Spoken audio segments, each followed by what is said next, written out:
Welcome back. I'm Wyatt Goolsby in for Lauren Ashburn. You've heard of the independence movements in Catalonia and Scotland. Today, Nigerian Christians come to the United States Capitol to make their own declaration. Jason Calvi shares their story.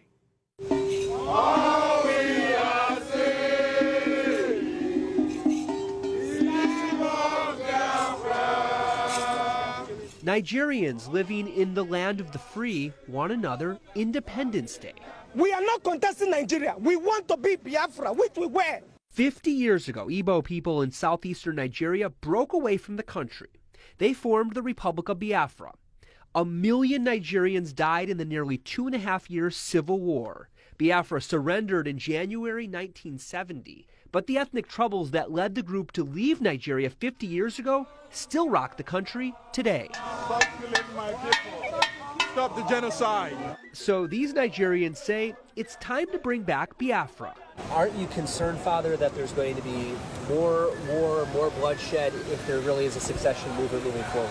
We're not asking for war, neither are we asking for anything that is against the law, but we're asking for a legal process, a referendum through self-determination, and we're calling on the international community, the United States government, the United Nations, to listen to our cry.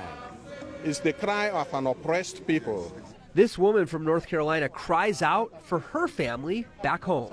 I have my brothers, I have my sisters, I have my nieces, nephews, cousins, aunts, uncles. Everybody I know is in Nigeria, and they are all suffering under this leadership of Muhammad Buhari.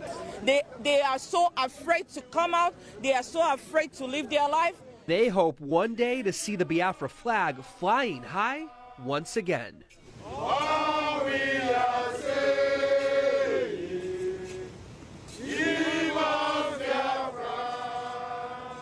Nigerian President Buhari is Muslim, while most Igbos are Catholic. The government just last month declared that the main Biafra separatist group is, in their words, a military terrorist organization. Why, this comes as Nigeria starts trials for more than 1,600 members of the Islamic terrorist group Boko Haram. Wow, what an interesting story. Jason Calvi reporting from Capitol Hill. Thanks, Jason.